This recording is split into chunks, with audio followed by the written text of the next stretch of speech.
Yun. Good evening. And konti lang tayo ngayon. Konti lang tayo.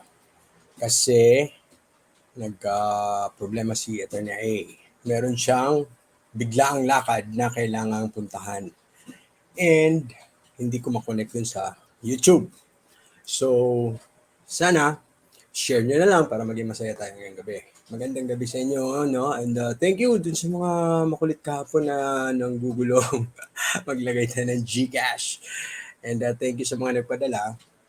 So, tonight, good evening sir. Meron din ba sa White? Wala tayong YouTube nga ngayon. Hindi ko mai-connect kasi si Attorney Ahmed had to attend to a certain emergency lakad. And yun. Ngayon, susolo tayo pero hindi naman siguro mahirap yung ating subject matter dahil ito lang naman ay tungkol sa movies, which is Saturday. Thank you, Sunny. Thank you, Sunny. Thank you, Sunny, for sharing. And Tatiana, good evening. And Faye. Okay. So, freedom of speech in movies.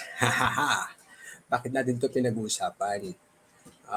Natuwa ako kanina dahil dun sa ating mga nakikitang mga magugulong post about that movie na upcoming. Okay? And we will talk about how we will deal with that movie later. Bakit ba yun magandang pag-usapan? Matutuwa kayo in the end. And okay, where do we begin with this kind of question? Kasi, di ba we talked about freedom of speech in print, in broadcast, then in the internet, and another variation is here in the movies. Tama? Yakang-yaka, syempre. Movies lang pala eh. Dati, nung college kami, wala pang ano nun. Wala pang cellphone nun. Maniwala ba kayo? How do you imagine life without cellphone? And nung sinimulan namin yung na magkaroon ng cellphone, mga ano na tayo, fourth year college. So our life is about going to malls and then movies on weekends. So part to talaga ng buhay namin noon, no? Pero sa ngayon, we can watch it on TV, meron na tayong Netflix. Meron pa tayong pwedeng i-download dito ng mga, wag na natin pag-usapan yung mga pirata, no? Na mga sites. So ang dami nating options to watch movies. And movies are a special class. They're not the same as the ones you will see on television, right? Kasi kunwari, si teleserye. So how would you differentiate that from a movie? Malaki, no? So sa inyo na you've been following us, ang TV kasi, no?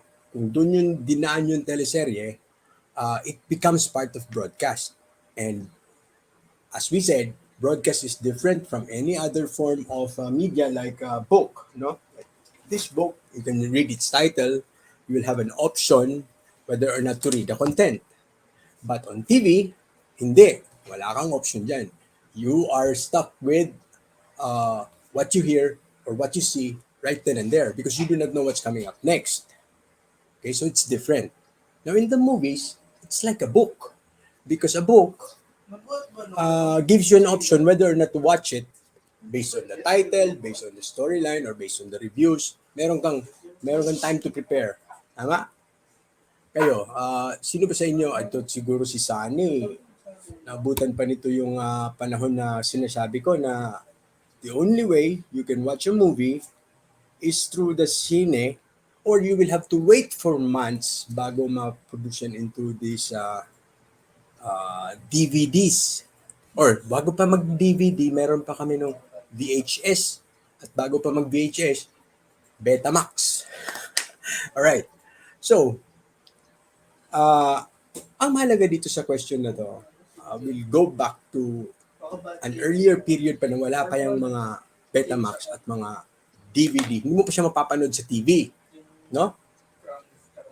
So here, A very old case that caught my attention is this case called Lagunsad versus Viuda de Gonzales. So it was, ang setting nito is a story about the Moises Padilla murder. No? And there was a book that was not published, but it was sold to a newspaper man or a writer na nag-venture into movie making. And he used this balik non non-published but copyrighted book na sinulat nung I think asawa to ni ni Moises Padilla yung nagbenta sa kanya nung parang kwento. And then he converted that into a movie. Oh, naabutan ng Betamax. Wow. 'Di ba yung Betamax ang labo-labo kahit na clearest copy na. Ay, from Japan pala to si Kuya Sani. Now, when the case went up to the court, it was a case of parang contractual siya, relationship, no? Or wait lang. No? It was a contractual question whether or not pwede niyang i-convert into a movie yung libro na binili niya, sinulat ng babae. Now, the decision here was compared, okay, it hinged on the comparison between this clear and present danger rule na hindi naman clear and present danger. Okay, kung magalulusot yung newspaper producer ng movie, newspaper man na producer ng movie, versus itong balancing of interest test. So, ano yung balancing of interest test? So, in this case, binagbigyan ng Supreme Court yung right ng asawa na i-contest yung pag-convert ng book niya into a movie in the name of privacy. Kasi daw, hindi nagpaalam at hindi kasama sa kanilang kontrata yung paggawa ng movie out of that book. Mm-hmm. Good evening sa mga bagong habol. Ano? Nakikinood lang ako sa kapitbahay. Tama yan. Yun. So, dun ka sa bintana, tama, no? Mapagsasarhan ka pa ng jealousy. Yan, no? Oh, yan, no? Yan. And that is the Betamax na pinag-uusapan natin, no? Dati. So, in this case, this is an old case. This is a 1960s case. Wala pa tayong Betamax noon, pare ko no? Sinehan lang talaga. So this guy was making it, was expecting to make a lot of money out of it. And then, hindi siya pinayagan. Now, we will compare this with another case, which is relatively new. And this case is called Ayer Productions versus Kapulong and Enrile. And the Enrile, there is one Ponce Enrile. This is about the production of parang reenactment ng EDSA Revolution. And Enrile objected against his name being used in it. And he went from the lower courts up to the Supreme Court, no? And then nanalo siya in between because ginamit niya yung lagunsad na yung naunang ruling where he insisted on his right to privacy. But in this case, there is a twist because pumayag ang Supreme Court na ipatuloy yung production using his name. At ang sabi ng Supreme Court dito, actually, we have no right to privacy in our Constitution. Hi, good evening. Come to think of it, wala, di ba? So we don't have any rights to privacy. Therefore, people may be able to write about us. But what about yung lagunsad? What makes this different and why is it allowed here and in that old case, hindi? In fact, yun yung ginagamit ni Enrile na reasoning. And this is relevant to the issue natin ng yung mga name calling ng mga publication against persons, ha? It says here, sabi ng Supreme Court, in Lagunsad versus Viuda de Gonzales, wherein the private respondent relies heavily, recognize a right to privacy in a context which included a claim to freedom of speech and of expression. So, which included lang, no? But ang sinasabi nila, the main case in that lagunsad is a suit for the motion picture producer as a licensee and the widow and family of late Moises Padilla as licensor. So it was actually a licensing issue. Okay, so the agreement gave the licensee the right to produce a motion picture portraying the life of Moises Padilla, a mayoralty candidate of the Nacionalista Party from the municipality of Magallanes Negros Occidental during the November 1951 elections, and for whose murder Governor Rafael Lacson, a member of the Liberal Party then in power, and his men were tried and convicted. Okay, it was a political story. So, kumbaga, wala rin namang privacy issue dyan, no? Kasi politicians yung mga to. Okay, in the judgment, okay, sinasabi nila dito na nanalo dito, okay, exhibited it but refused to pay the stipulated royalties. Okay, so it's a question of money. And sabi nila dito, in the case at bar, the interests observed, the interests observable are the right to privacy asserted by respondent and the right to freedom of expression invoked by the petitioner. So, taking into account the interplay of those interests, we hold that under the particular circumstances presented and considering the obligations assumed in the licensing agreement entered into by the parties, the validity of such agreement will have to be upheld, particularly because the limits of the freedom of expression are reached when expression touches upon matters of essentially private concern. Okay, dito to sa ano ha? Ano yung private concern na sinasabi dito? This is what happened in that movie that was about to be made about Moises Padilla. Meron kasing sinaksak yung producer ng mga pa-sexy scenes na alam mo yung style natin dito sa Pilipinas na dagdagan ng kabit, ha? Do you agree? Na lahat ng mga movies natin ginagawa about male true to life na mga heroic na mga characters. Okay, huwag na natin pangalanan kung sino-sino. Pero alam niyo yun, yung mga ginagawang movie ng mga buhay ng mga minsan politiko, laging merong pa-sexy na scene. Okay? And ang explanation dyan ni producer is, how can I sell a movie that is so drab? So, kailangan daw saksakan ng ganun kwento. And that was not part of the book.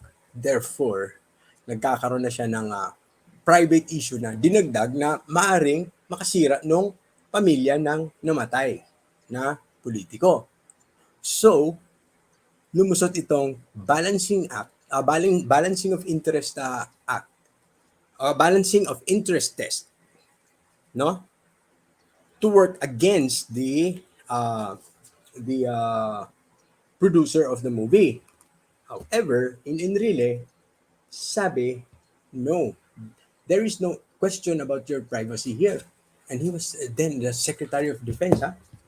And you, as a private, as a political figure and a public person, you do not enjoy that kind of right. And under the freedom of speech, hindi mo pwedeng i-curtail yan against these producers who are just making documentary about a historical event. And this is not about you, this is about the event. So,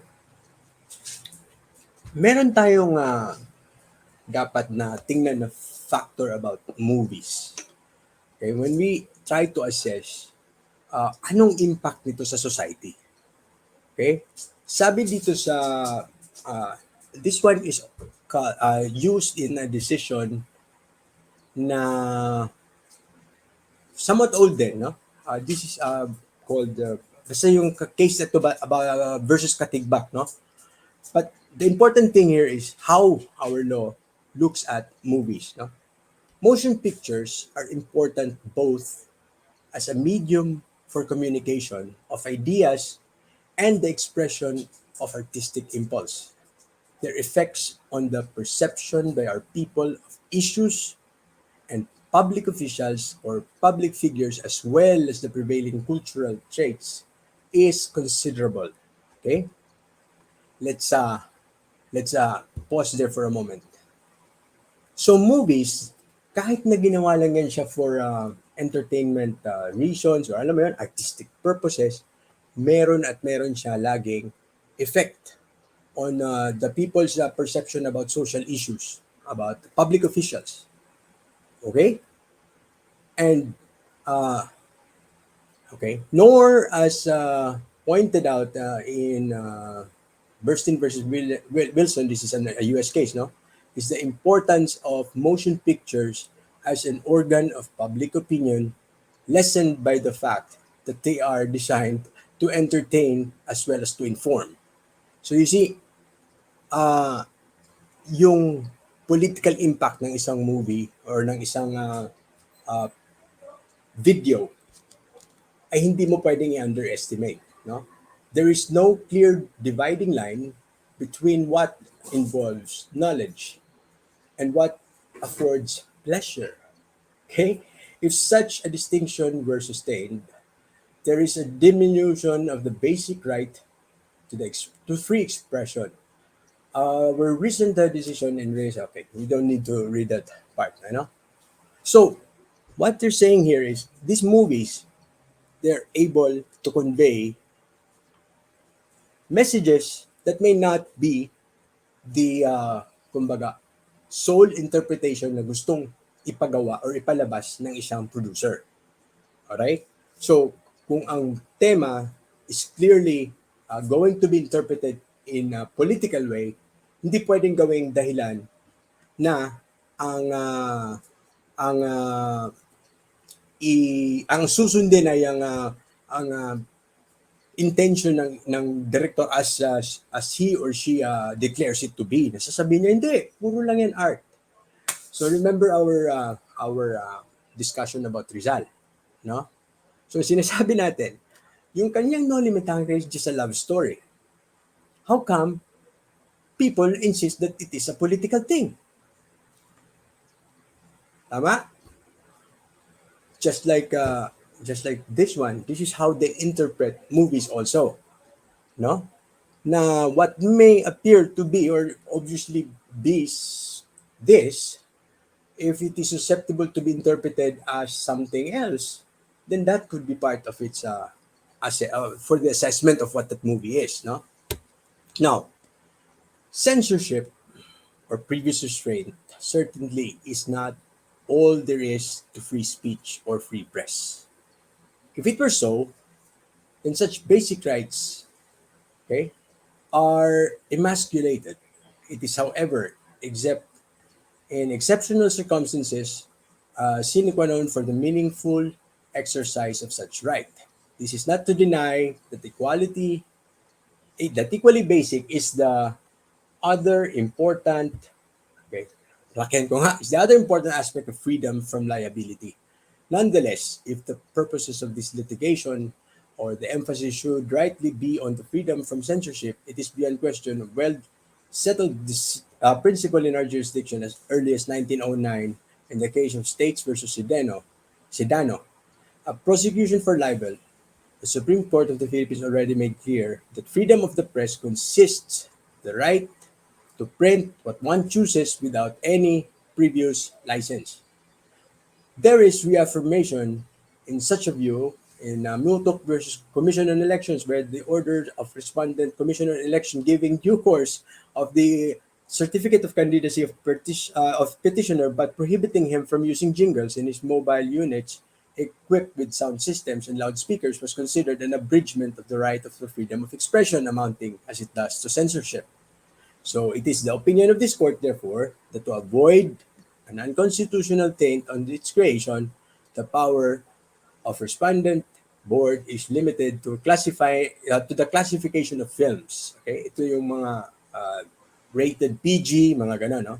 It can, to safeguard other constitutional objections, determine what motion pictures are for general patronage and for what may require parental guidance or limited adults only. It is to abide by the principle that freedom of expression is the rule and restrictions on exemptions.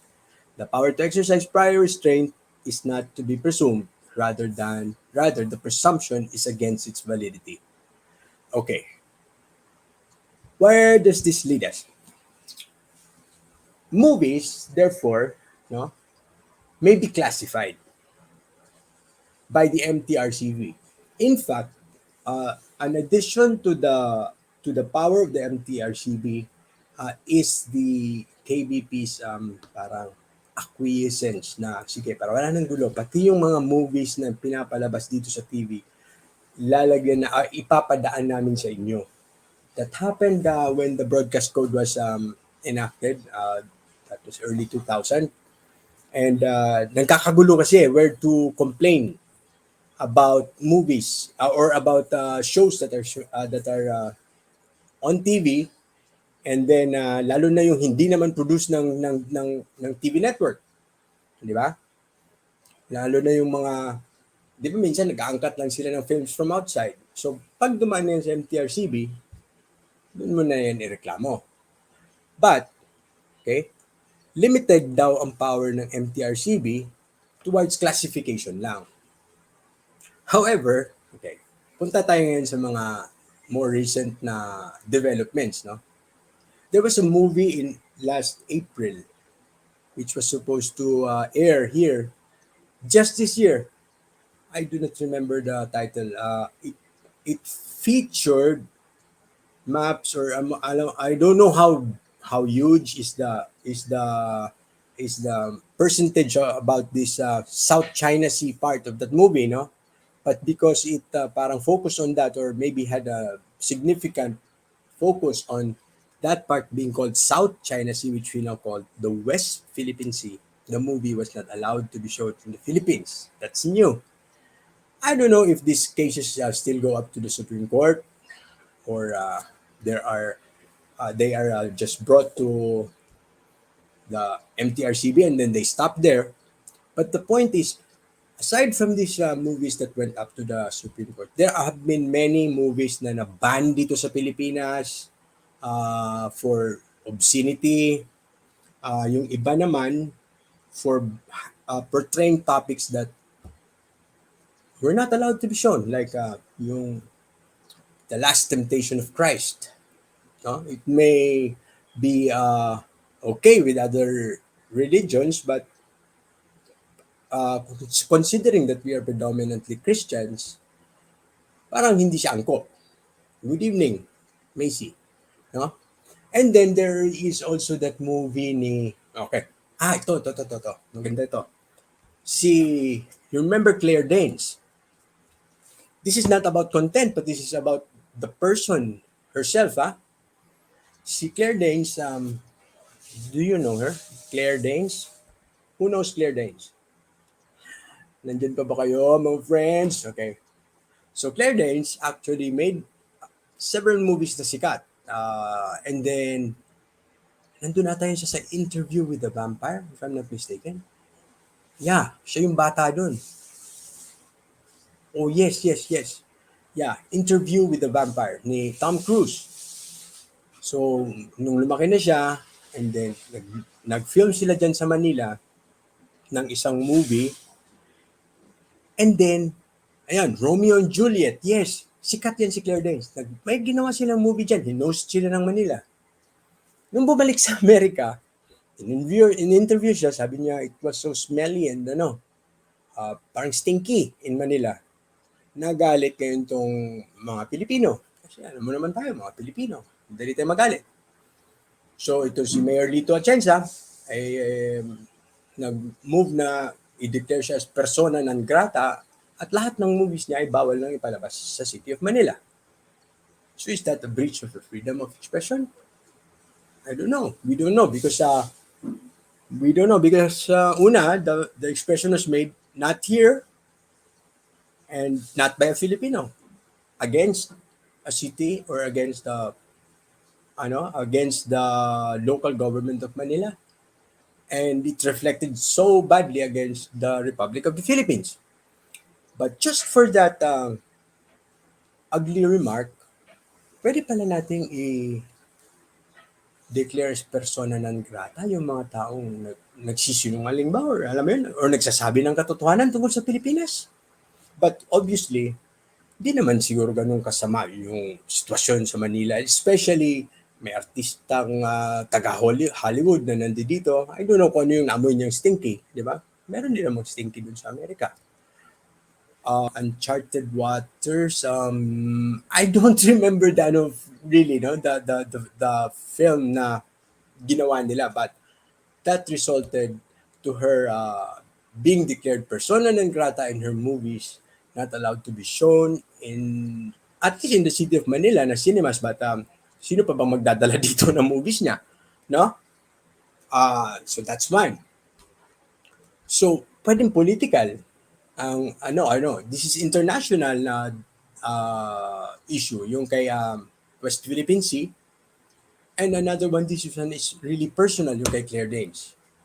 And there are also movies which are topically banned, like yung The Last Temptation of Christ.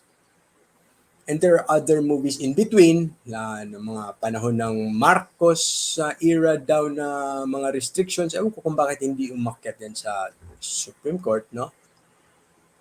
I watched one of those movies na sinabi nila nung college pa kami in early 90s, no? Na first time daw yun ipapalabas after magawa, or alam mo yun, after nung EDSA Revolution, and it was entitled Manila by Night. Okay? And I do not know. Wala naman ako nakikitang political dun sa movie na yun na talagang so objectionable, hindi naman masyadong pinoportray yung gobyerno as that bad. But it showed how life changed when martial law was declared. Oh, like I saw there si Albert Martinez ba to? Kissing with Bernardo, lips to lips. Na yun, yun di ba? Yun, first time ko, wow! First year college ata ako noon. Nakakita ko ng lalaki na lips to lips on a movie. And it was educational. Okay? So, why would this be very significant sa ating usapin ngayon? Well, there are movies na controversial, and one of them would be that Malacanang thing. Yun yung ginamit kong picture dito eh, no? That made in Malacanang.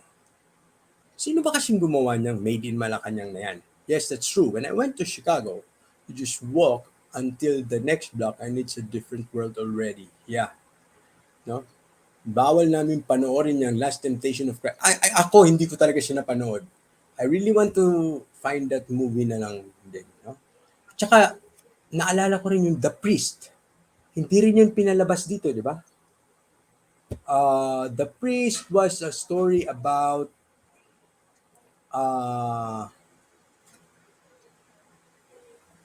ano din to eh, parang male to male relationship din to.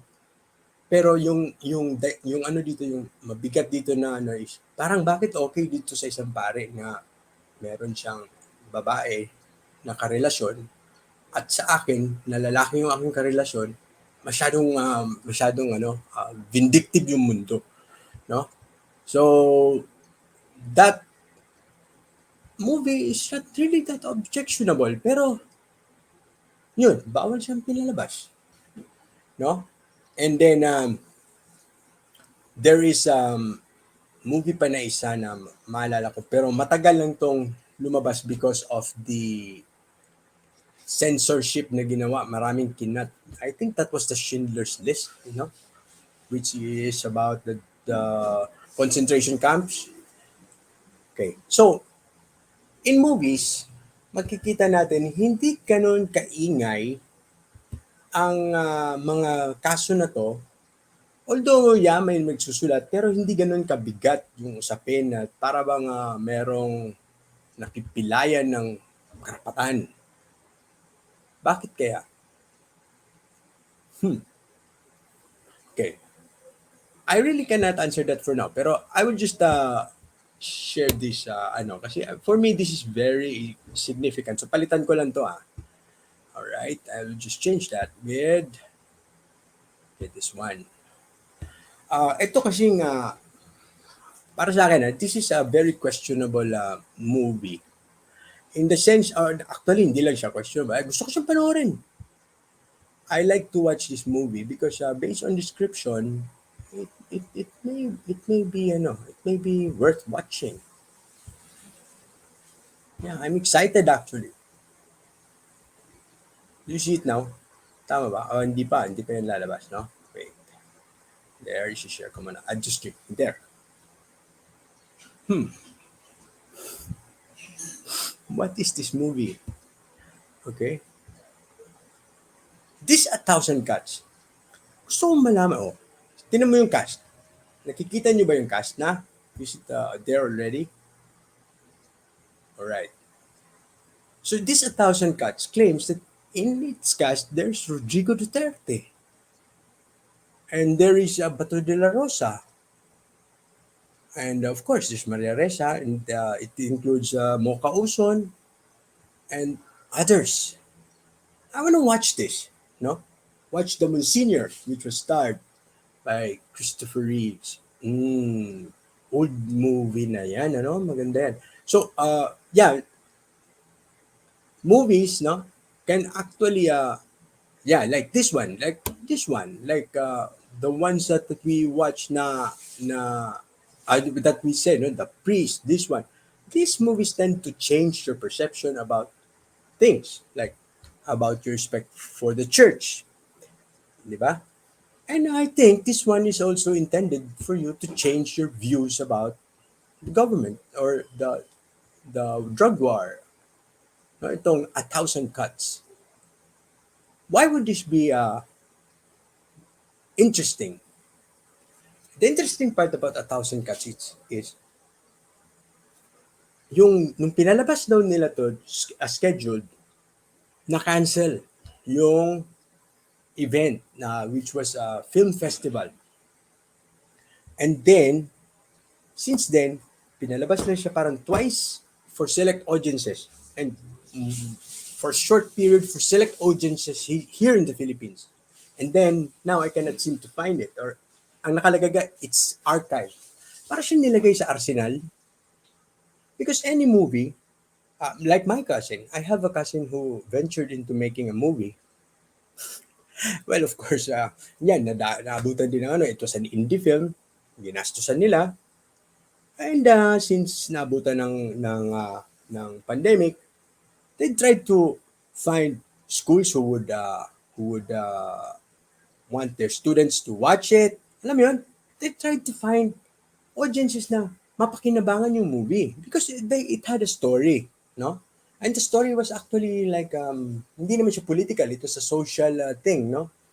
It was about a kidnapper or a hostage taker, and it was produced by NBI agents. All right? So it had it had something to do with their own work, no?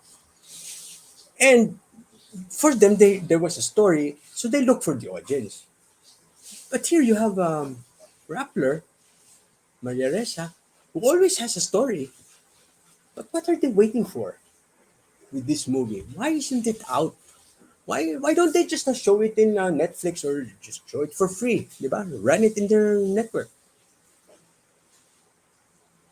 So that's a question, and I'm interested to know, no? What are they hiding there? Or what kind of surprise are we up to when we watch this? All right? So kayo, what do you think would be the best way to treat whenever ipalabas nila tong A Thousand Cuts? Kasi by November daw may lalabas to na book version. So malamang baka isabay nila yung movie. I'd like to know. Kasi if there are lies there or there are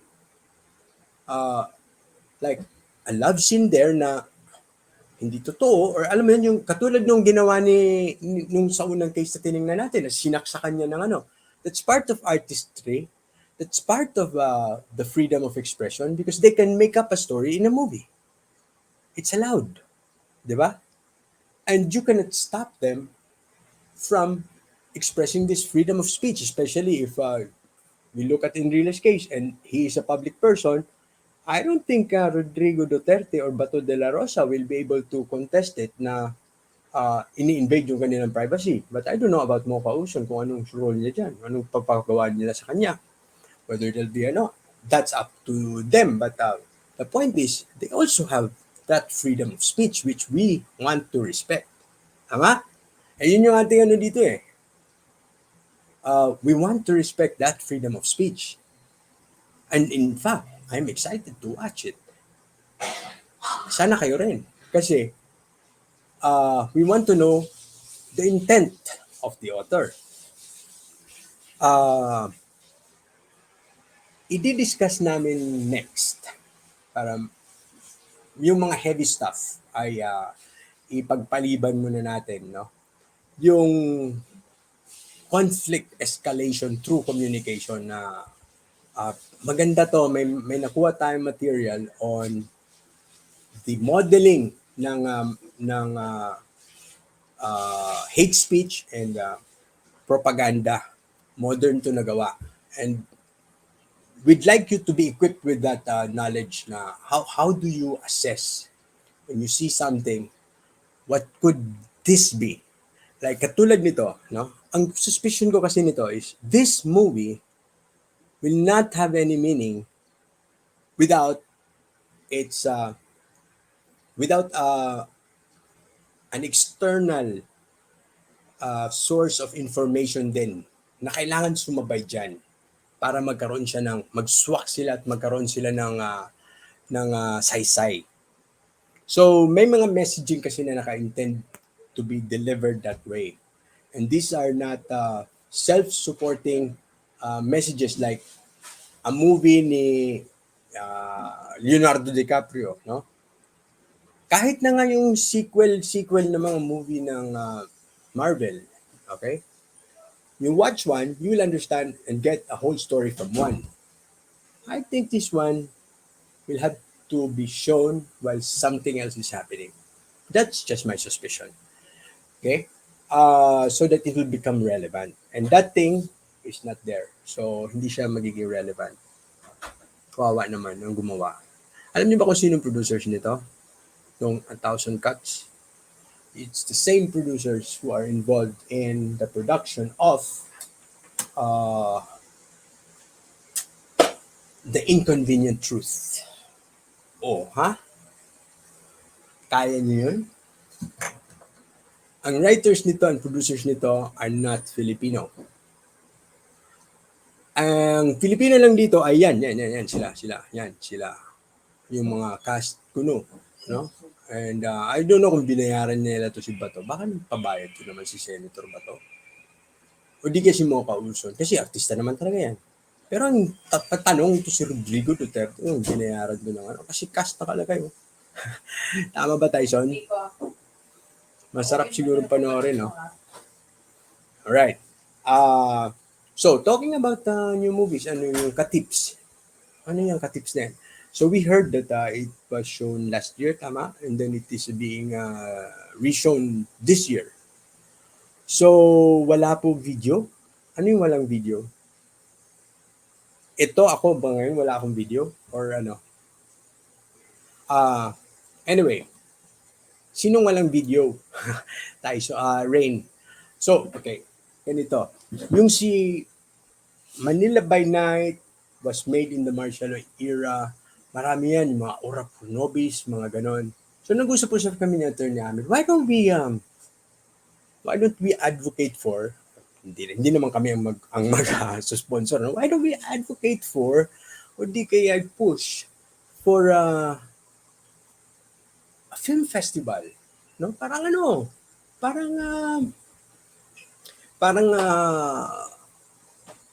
tawag nito, ipalabas natin yung mga magagandang old movies kahit na ano yan, kumbaga politically inclined para ma-assist ng mga tao lahat. in one festival, celebrate natin yung mga political movies ng Pilipinas. No? Why don't we, because those are all expressions of this freedom of speech. And sa atin nga dito, what we would like to happen is for us to become mature audiences. Di ba? And the mature audience would not be so selective as far as ano, hindi, may gumagamit. So selective as far as content is concerned. Kasi tayo minsan madali tayong magalit kung sakasakaling merong mga tao na gumamit ng Pilipinas in a bad way sa pag-portray dun sa movie. There are many movies like that. Like, what do you call this? Those war movies na parang pinoportray tayo ng mga mababang nilalang. Oh, we do not take it kindly. And there are stories, okay? And I want to prove it if it's still there, na in some areas, when a person or when an actor dies in the script, magwawala yung mga tao. Okay, like yeah, this is about FPJ, no? If FPJ dies in a movie, gulo yan, right? So, di ba, masyado tayong ina-associate natin yung ating sarili into that movie na kung paano pinortray yung Pilipinas, rightly or wrongly, kahit na nga sa TV shows masyado tayong sensitive, no? So,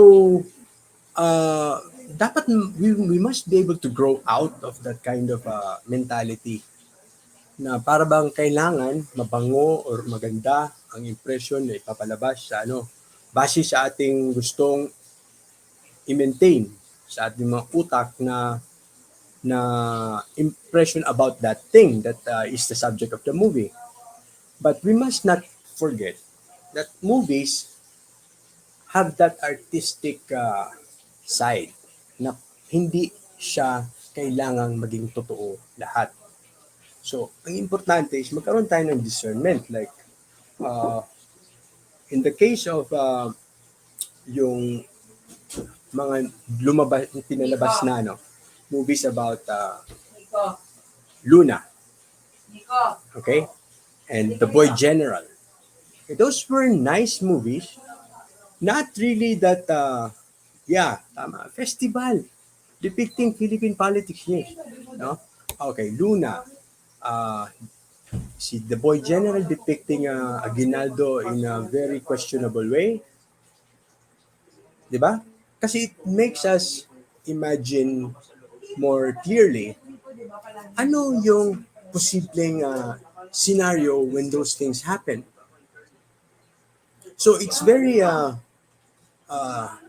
high time, I think, that we should grow out of that na hindi pwedeng i-present in a way na ayaw natin yung isang historical event. No, we should look at it in a technical manner. No, was that movie well arranged? How was the music? How was the cinematography? Diba?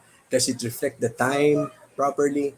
Yun yung dapat nating bigyan ng more and then yung accuracy as to the historical there we should have a sense of kumbaga responsibility to guide yung ating mga lalo na yung mga bata na this is just a movie, right?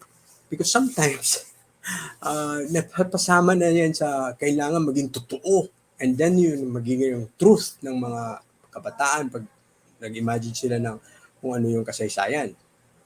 Okay, now, I just remember that scene from The Boy General, yung sa dulo. Makikita mo I think that they were trying to show their Manuel Quezon and Aguinaldo, no? Looking at each other dun sa dulo, and parang may meaning na may kasunod. Lumabas na ba yon ang movie about Quezon? Kasi,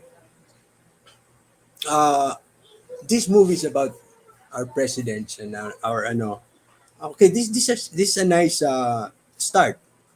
Pero, ah, ang maganda kasi nating matingnan din or mag-push yung ating movie industry is how are the people?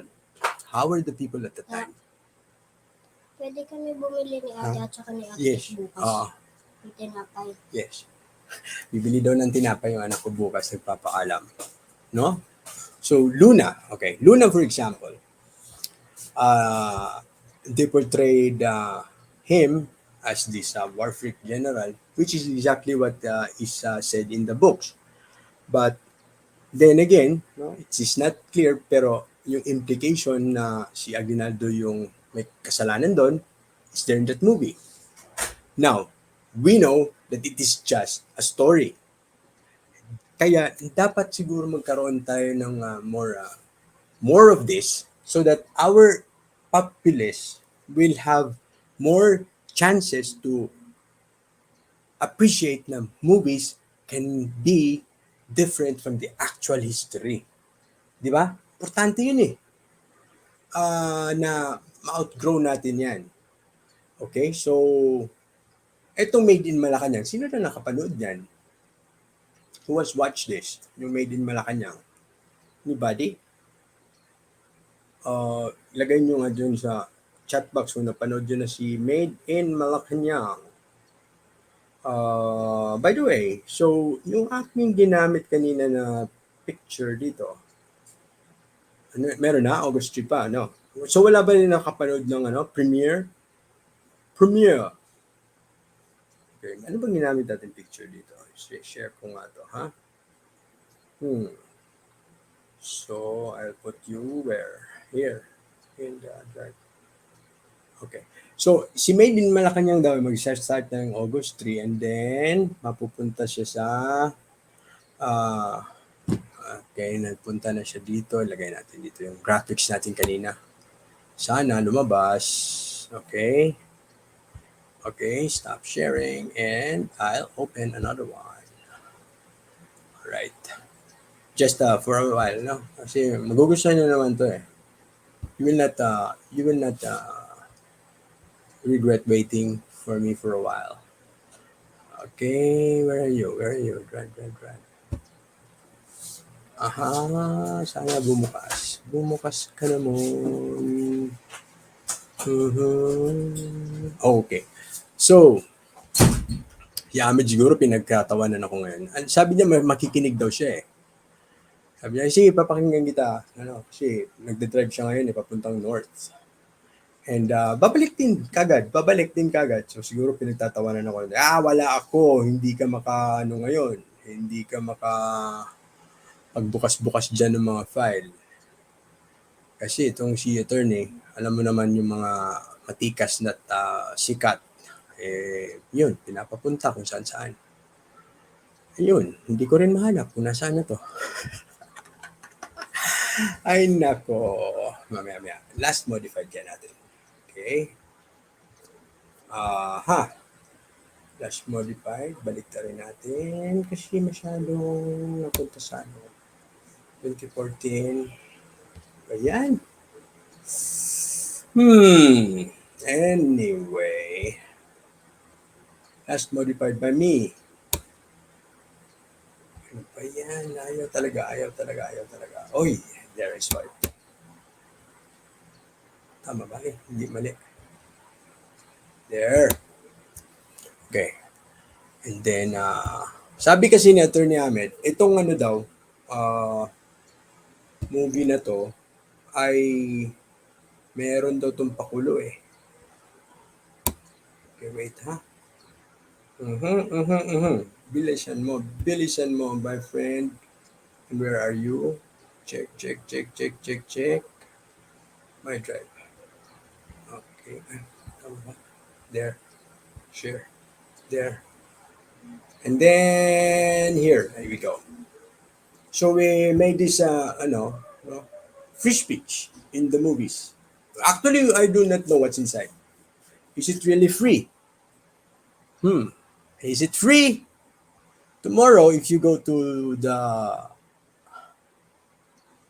oblation area in UP and you see Attorney Awesome there, around noontime, it will be free because he'll be giving away free tickets for this movie.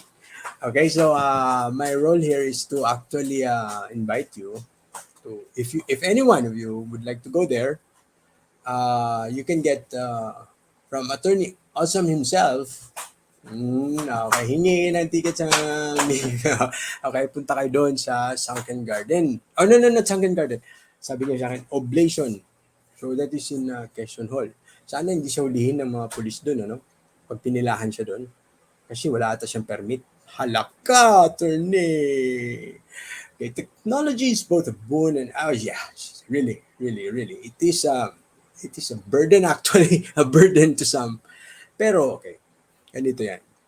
Alam nyo ako, I'm not really I have not been writing for my whole entire life, no? But I've been in this business of communication for the longest time.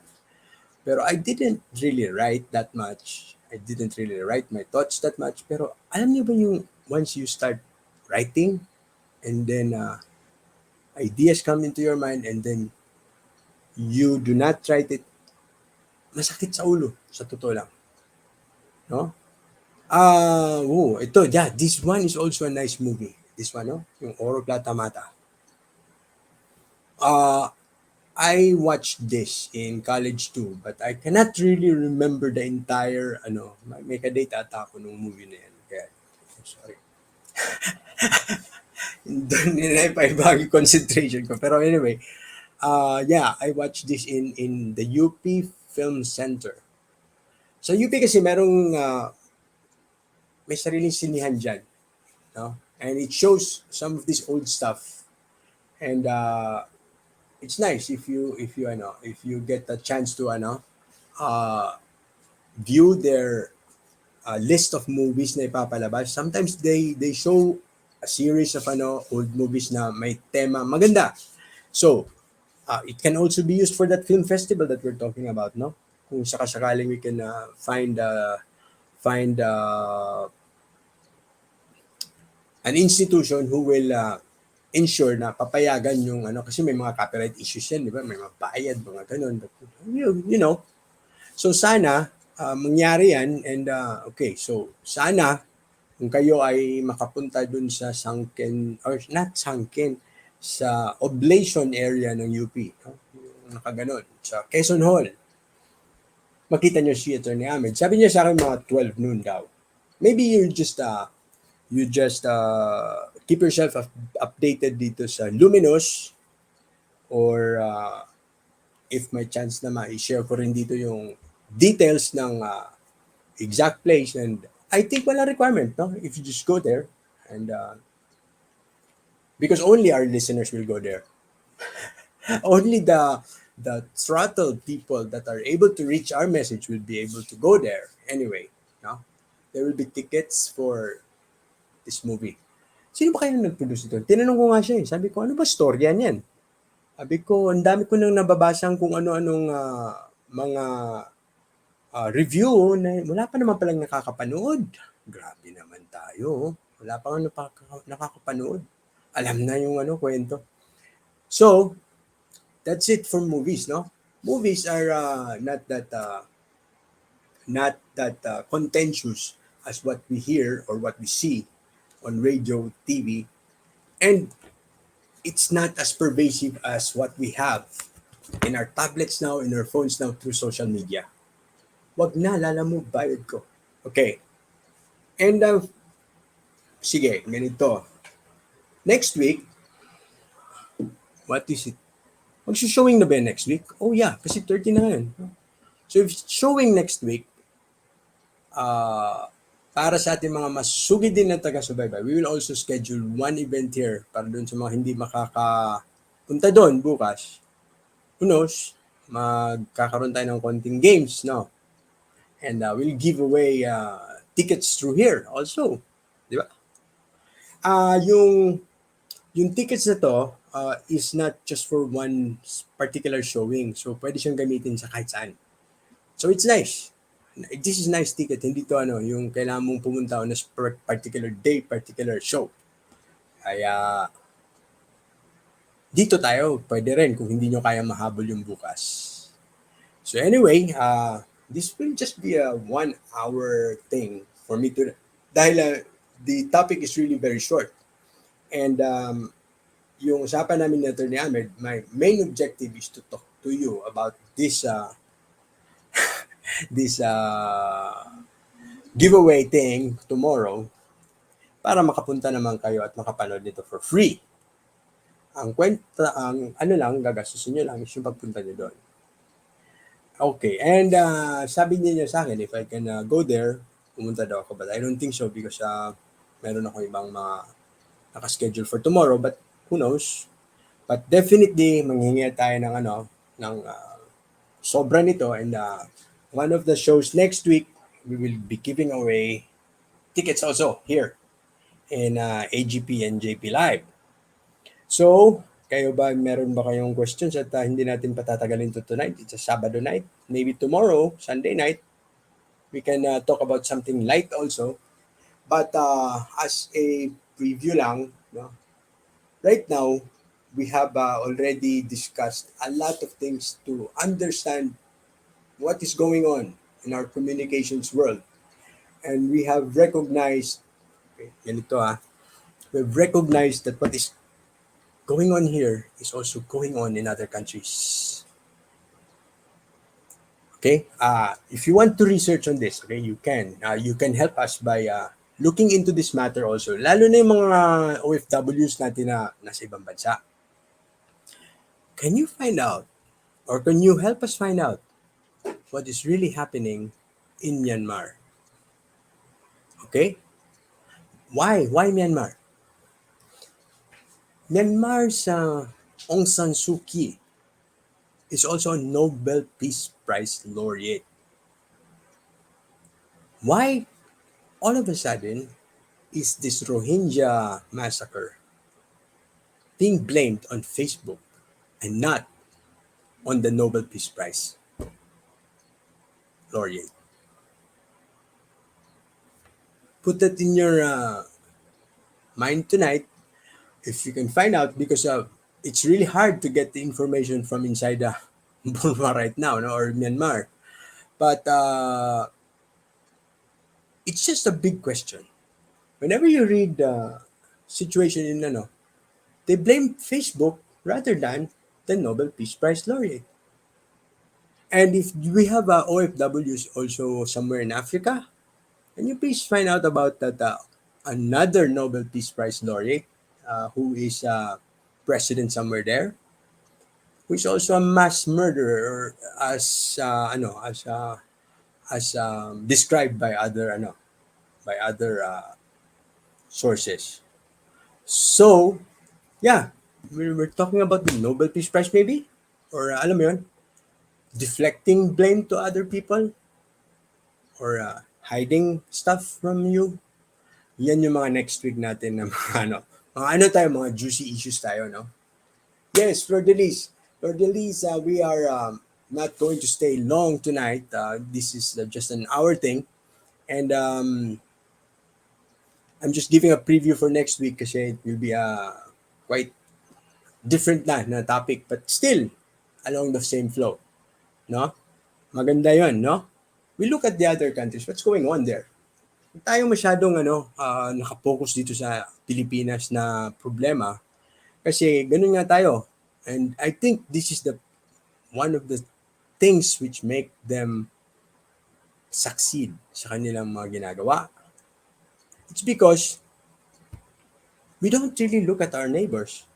And these people that they're submitting these reports to don't really have the capacity to check or to counter-check. Tama. Kaya pag-isip-isipan nyo yan. Tingin-tingin kayo. Don't hesitate to send messages. You know how to do that, no? Send messages, send what you find about these Nobel laureates who are now or who are just recently heads of state. Yung mga Nobel Peace Prize holders pala, no, becomes head of state. How would you imagine having Maria Ressa as the head of state? As of last year, there were two. Are you up for the new one? Gusto nyo kaya yan? But, apparently, the way she's presenting herself, she's now the new Serizal, I think, no? Of the Philippines. Kaya, gaano tayo? Mag-music na lang tayo dito. Salamat sa inyo for joining me tonight. And sana ay na maguguluhan yung inyong Sunday habang kayo ay magmuni-muni kay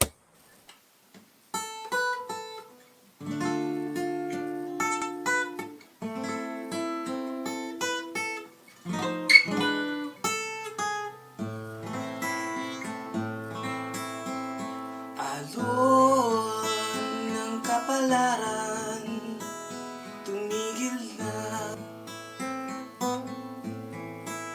sa iyong pang-aabuso sa akin.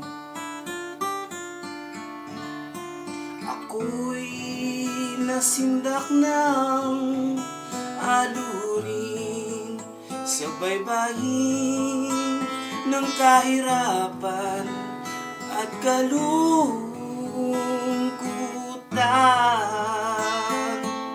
Ang tindi ng sinabi ng aking kapalaran, wala na akong pag-asa, yurak na aking dangal, wala nang lugar pa akong masisilungan.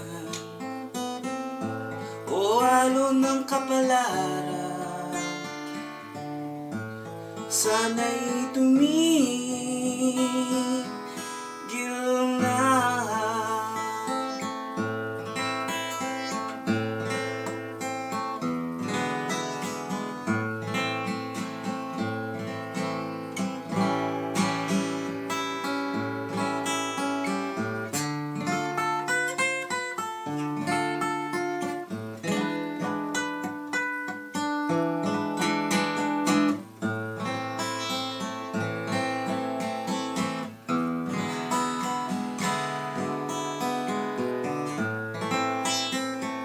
Ang tindi ng sinabi ng aking kapalaran, wala na akong pag-asa, yurak na aking dangal, wala nang lugar pa akong masisilungan. O alon ng kapalaran, sana